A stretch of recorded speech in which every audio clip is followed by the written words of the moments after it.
Hi, everybody. Welcome to the podcast again. I've got a new guest on tonight. That's Izzie Hamilton. I'm going to introduce you to Izzie. Hello, Izzie. Hiya. Okay, so I met Izzie probably only a few years ago now. Obviously, we had a conversation with Lee the other day in relation to getting involved in acting. Lee got involved just a few years ago, so we're going to get a lady's perspective on it, in terms of how she got involved, what it's all about, what she enjoys, what she doesn't enjoy, and yeah, let's go from there. So, what's your story in terms of getting involved in filming, then, Izzie? Getting involved in filming. Well, when I left university, I was a bit of a loose end. Working like 9 to 5, I wanted something to kind of get my creative juices flowing again, I suppose, when I wasn't in the office or in Specsavers or wherever it was I was working. So I joined lots of agencies, Casting Collective, Star Now, Mad Dog, all of the ones that are on the internet there. And just, went from there really. Got called up. I think my first acting job, my first proper film was The Special Relationship, which had Michael Sheen and Dennis Quaid in it, in regards to Tony Blair and Bill Clinton. And yeah, all about the weapons deal. Yeah, and I went from there really, and just absolutely loved the whole journey of getting to know new people, making the connections and networks with people, and finding out about what everybody was getting up to, involved in, finding, indie projects that way with, people such as Chris Smith and yourself. Yeah, basically just it started a roll, a ball rolling effect, and I've not stopped since. Okay. Today being, another day where I was down doing Beyond Paradise because I'm living in Cornwall, so it's got a big thing down here. So I've got some work on that today and tomorrow. That's good. So, right. So, just taking you back then, when you started off, you registered on Star Now is probably one of the ones that people start off with, isn't it? It's sort of It like is, a yeah. database where you can basically put your pictures up and apply for stuff that comes on there. It's a subscription based. You have to pay a little bit to be on there, don't you? You do, yeah. For people to advertise their projects, it doesn't cost them anything. No. I think it's changed whereby if they want to put the projects out, rather than wait for them to go out, they can pay. But yeah, so like yourself, I think I started off on Star Now, and then you obviously registered with some extras agencies like Mad Dog, which are now kaput, aren't they? They are. Yeah, they are. They, Yeah, got a lot of trouble, didn't they, there? So yeah. probably not a Uh, good choice. well, I think I did a couple of jobs for Mad Dog in sort of the early days, but the trouble is in this industry, it can be a little bit. You have to be careful, don't you? You do, yeah, Careful. There are a few cowboys out there, more than definitely. a few. And I know Mad Dog were not paying their extras for jobs, and No, obviously they I had was cash even flow talking to problems. somebody today, and they said that one of the people they were talking to, they were owed £8,000. Wow. Yeah, so that's a lot of extra work, there that quite a few years, I'd imagine, spanning. So yeah, not good. No, no. So, yeah. So you registered with some extras agencies like them, Casting Collective, and all the rest of it. Where were you based at the time then? I was based in Hampshire at the time, Okay, so so fairly close then to where they run their offices, because most extra yeah, stuff tends to be in London, doesn't it? London and Cardiff, isn't it? There's a lot in Wales, I believe. Yeah, yeah, yeah. Hmm. Yeah. Uh, okay, and so, what sort of age were you then? Must have been. I would have been early 20s. Yeah. Right, about 3 or 4 years ago then. Mm. Oh, thank you, Andy. If only. Okay, yeah, so a few years ago. We won't say how many Yeah, years, a few but a few years ago. years. Yeah. Yeah, yeah. Okay. And you say your first acting job. How did that come about as such then? That was in regards to I had experience with the Air Cadets, and they were looking for like military, RAF women and people to be in the background for when Clinton lands in his helicopter. Yeah, so I was there in full kind of naval, kind of gear, RAF gear, all ready to kind of stand to attention as he arrived. Yeah, so, and literally I got a gig with Universal Extras for about 3 months at Shepperton Studios as well for Beauty and the Beast, because I'd worked for Tesco's whilst I was studying for my drama degree at Winchester University, and I worked on all the counters there. So they were like, right, you can be our fishmonger. So, things as simple as that, you don't realise at the time when you're working, can be, taken into account and make you stand out. Were you given any dialogue on those jobs, or were they just non-dialogue roles then, mainly? Yeah, I was given some dialogue, yeah, because we had obviously like the songs to learn for the Disney, Beauty and the Beast. They were going to give me a scene, but it unfortunately got cut, as these things, happen. Mm-hmm. But I had a few words, I had to say. So yeah, it was, quite a big time in my life. I'd say, Yeah, quite. because I suppose for people who are watching this, probably think, well, what is the difference? Obviously, if you get booked as an extra or background or supporting artist, as whatever they call it, you are background, aren't you? Yeah, Yeah, yeah. exactly. If you start to, like, say, you might get direction, or you might get the odd line, or you're got a particular role where they're going to see you on camera. You might not get any lines as such, but you're on camera for a particular role. Then that's like potentially a featured extra, isn't it? That's right. Yeah, I think Yeah. it's £30. I think you get now, isn't it? Yeah. And obviously, if you get booked as an actor, shall we say, then normally it's through through a process of where you go through a casting and you go for a role that way. So they're the Exactly. sort of three main differences, aren't they? But Yeah. like you say, I think just doing a bit of extra work. How did that help you in terms of future projects? Did it help you in terms of understanding the processes a bit more and what goes on set and things like that?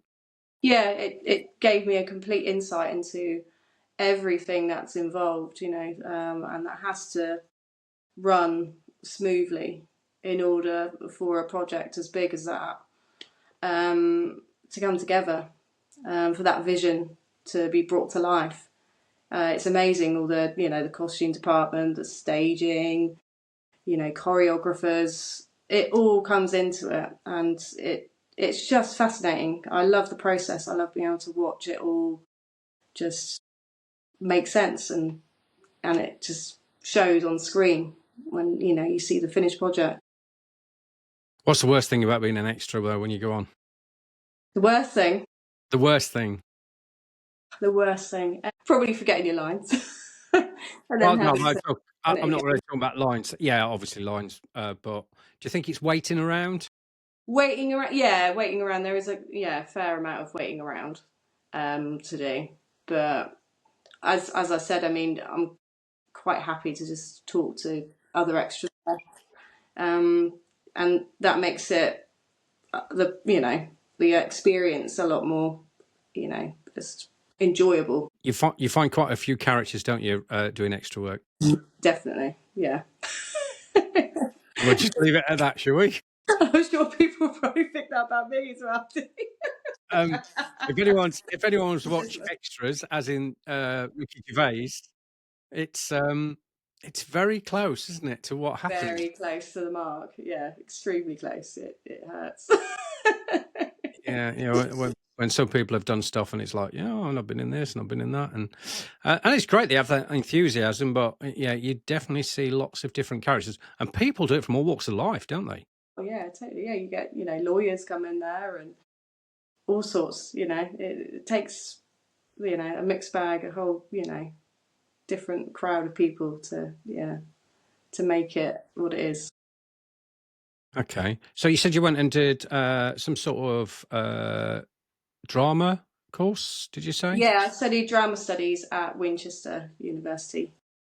yeah, between 2003 and 2006. So I have got a bit of background, and I did a performing arts course as well at college. So that has helped, me with my confidence and overall kind of feel for it all. I guess there's people out there that haven't had that experience though at all, and they just walk into it and they're just naturals and they just fit in, and it's great. Okay, so you just brought something like that. Do you think it's getting involved in any sort of film work, whether it be extra or acting or whatever? Do you think it's a confidence builder? Definitely, yeah, for sure. It's an all rounder kind of.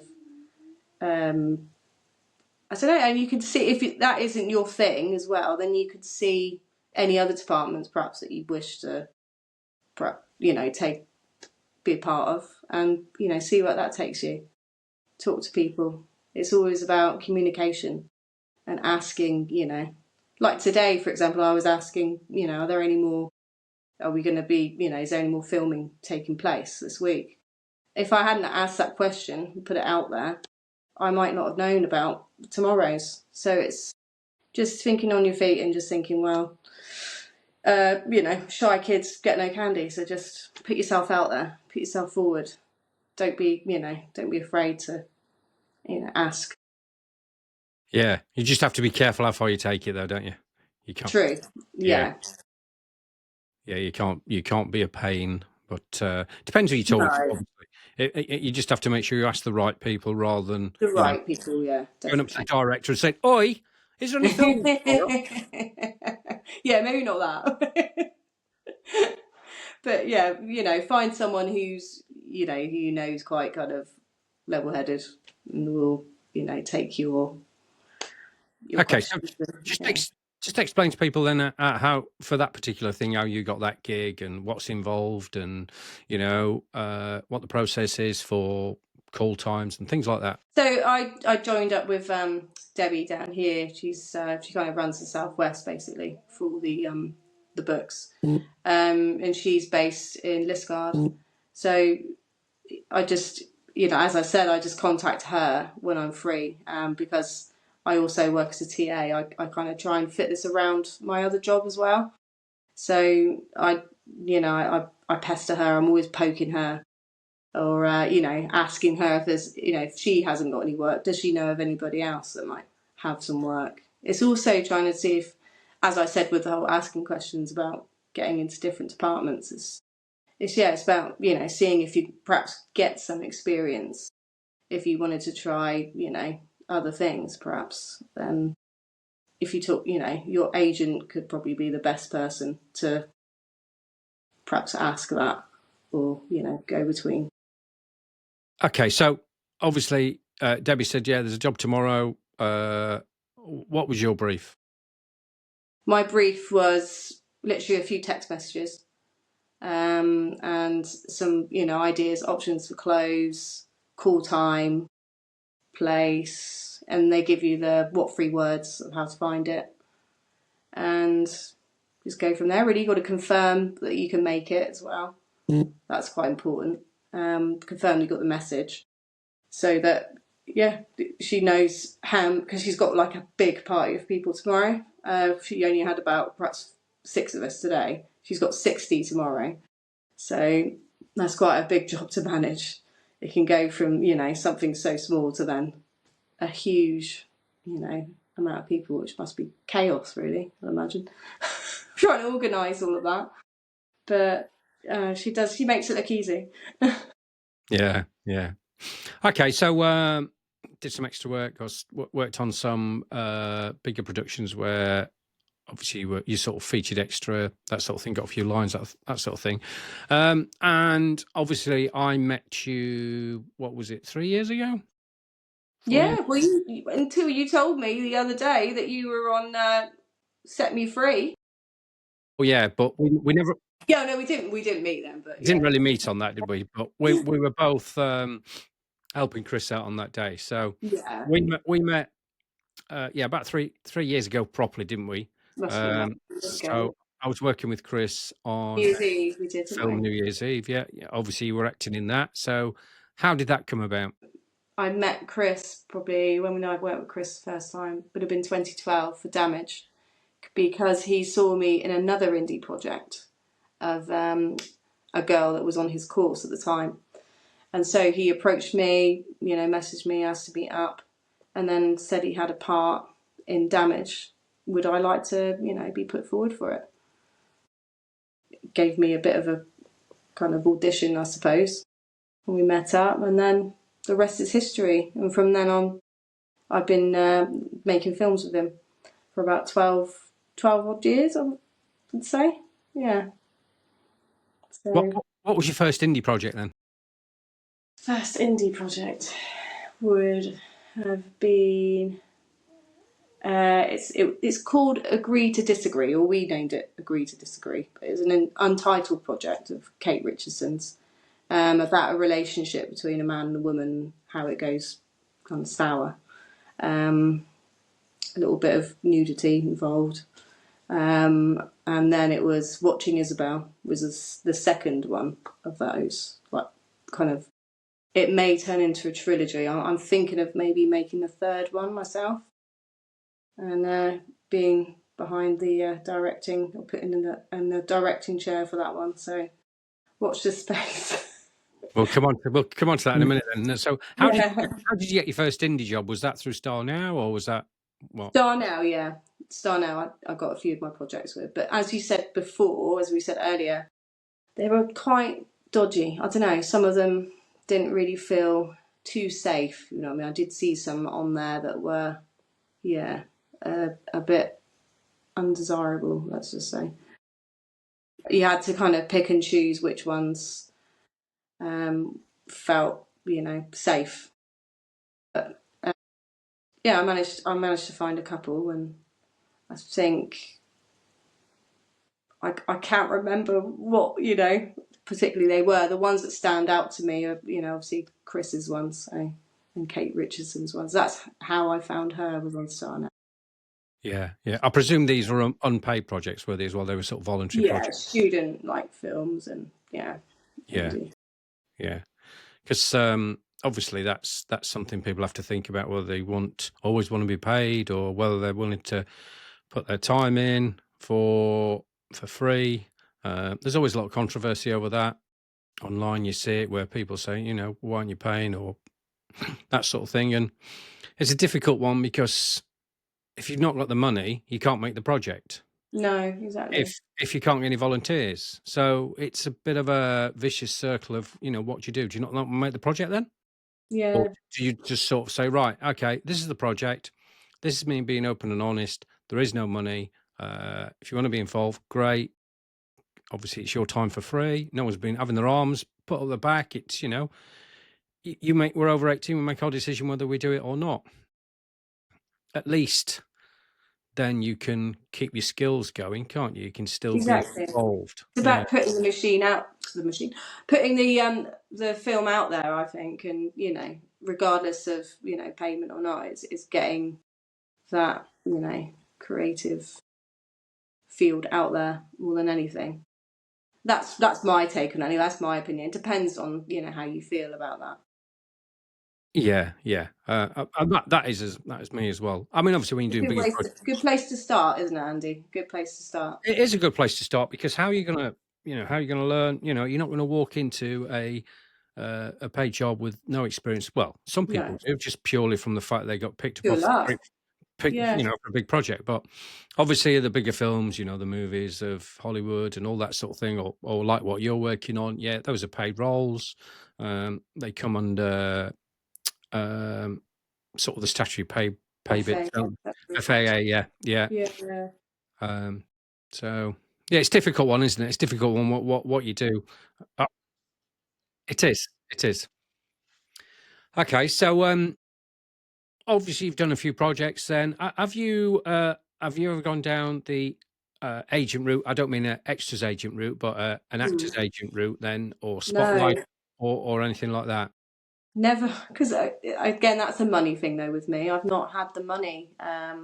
Or I think I didn't have the experience to kind of add to it. But now that I do, I might think differently about getting an equity card, or I think I did start a Spotlight because they're pretty good, aren't they, to get your name out there, get yourself, up on the big screen, as it were, kind of get picked more perhaps if all your details are on there. But yeah, it's still something, and also I need to get a show reel too. So that's another thing that's really good to have. If you can, find the time or get somebody to find the time to pull all that together, get your best clips. Yeah. So I suppose then you're at that stage where you've done bits and bobs over the last sort of 12 years. You've done a lot of extra work, a lot of featured stuff.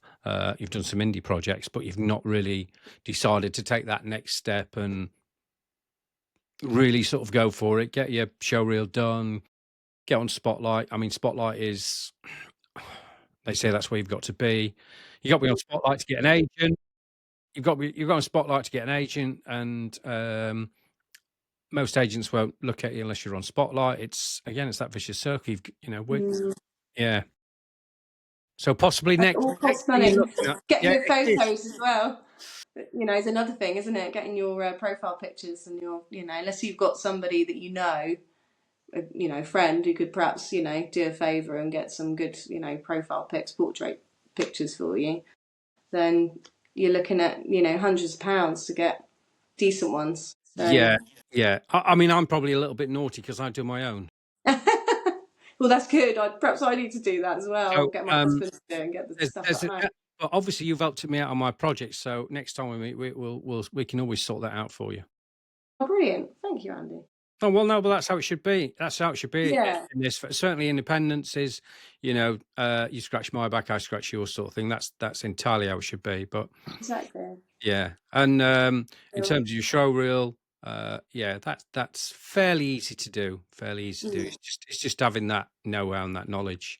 And for anyone out there who wants to sort of put show reel together, ideally it wants to be just a few clips, show a variety of scenes that you've done, show interaction with mainly someone you're having a conversation with, and it's quite easy really. Just you're putting clips of 30 seconds, perhaps 2 or 3, 4 clips. You've got a 2-minute show reel. Excellent. Put your picture at the front, picture at the end, show your Spotlight, and any contact details. You want to put your agent on there, fine. But there's your Spotlight. There's your show reel. So Good to go. good to go. So perhaps that's something we can sort out for you as well. Yeah, that would be great.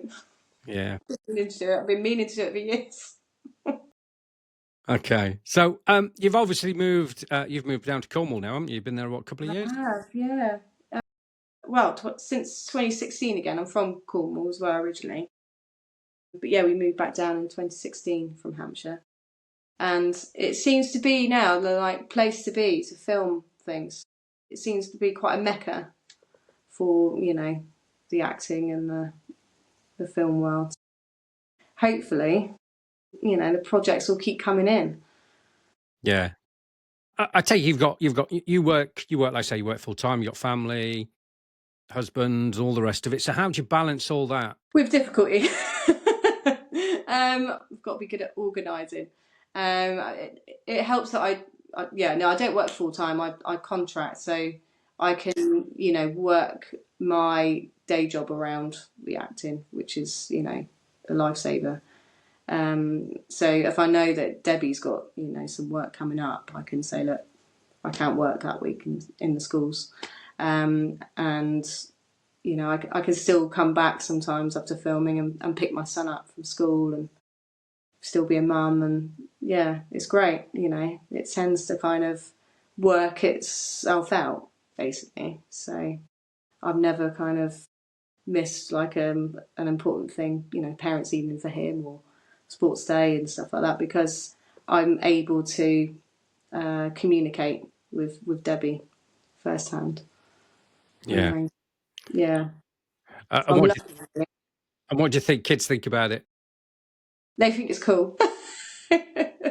he often tells his friends at school that, Mummy's in, this TV show, TV series, and and they're like, what?